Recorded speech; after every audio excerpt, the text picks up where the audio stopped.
Alhamdulillah. Allahumma sholli ala sayyidina Muhammad wa ala ali sayyidina Muhammad.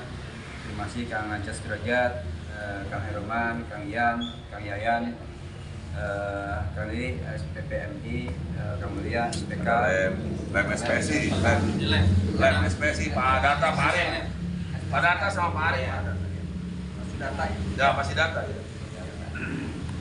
Yang bisa calon PKS juga. Setelah Calon dari PKS. Masih data. Ya, caleg juga ya. Caleg DPKS nomor 8, masih data, masih data. DPR RI. Pandangnya loh. PPRI dapil 7. Ya nanti cerita lah. Oh ya. pandang ya? Ya, ini pandang. Ya, kenalkan saya Yoyok. Saya di Satgas Jabar Putih. Satgas Jabar Putih itu tim pemenangan DPW PKS Jawa Barat yang menginginkan PKS menang 40% Jawa Barat. Semangat itu didorong karena dengan PKS hanya 8%, menyiapkan tenaga kita nggak ada. Kita dikerahkan untuk kekuatan politik yang lain yang lebih besar. Sementara yang kita usung itu rata-rata adalah yang berbasis kerakyatan semuanya, dari mulai BBM, UMK, kemudian Air motor di luar motor. begitu. Enggak ada teman-teman sudah. UMK dan segala macam semuanya berbasis kerakyatan. Dari dulu sampai sekarang. Bahkan di PKS itu ada Pak Lili, Pak Enam, itu ada bidang tenaga kerja dan buruh migran. Jadi urusan kita bukan tenaga kerja saja, tapi juga buruh migran. Dan kita juga bikin Saipur juga namanya SPK ya. Serikat Pekerja Keadilan.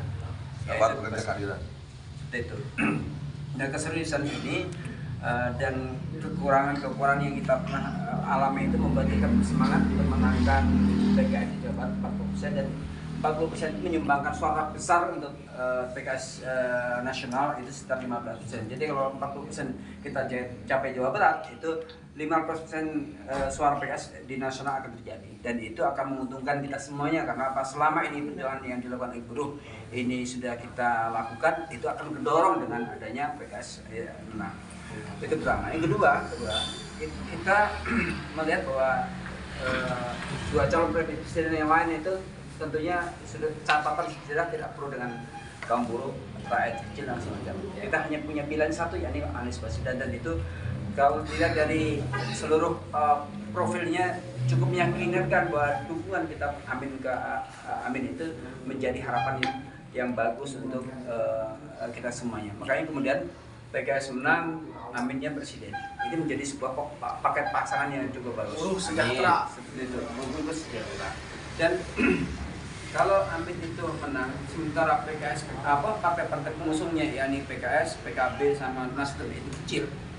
Saya nggak bisa membayangkan dia akan dihabisin sama partai-partai politik yang lain karena kemudian dia menjadi bahan candaan dan musuhan dari partai-partai politik. Makanya kemudian Anies menang kita harus didukung oleh partai-partai politik pengusung Anies untuk mengawal program-program Anies Baswedan ke depan.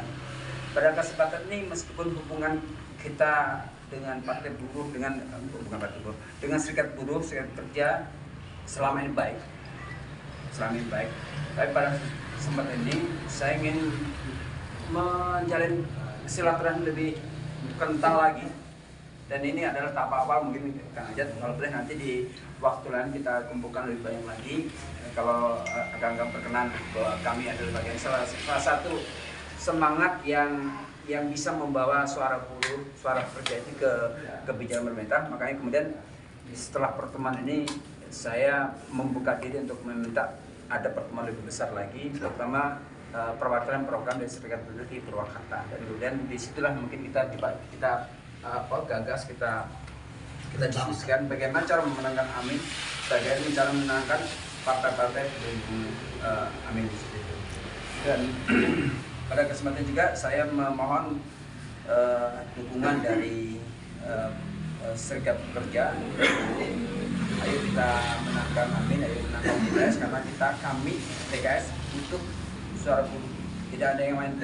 Kami butuh suara buruh untuk menangkan partai dan kemudian semangat kita menangkan itu. Jadi merubah kebijakan yang diserahkan oleh Kang Aceh tadi merubah PP 51. Ini menjadi tujuan kita besar, kita merubah PP 51, merubah Omnibus Law dan segala macam. Ini harus kita rubah. Itu saja mungkin. Kang Aceh, terima kasih Pak Hai ya atas waktunya. Baik. Assalamualaikum warahmatullahi wabarakatuh.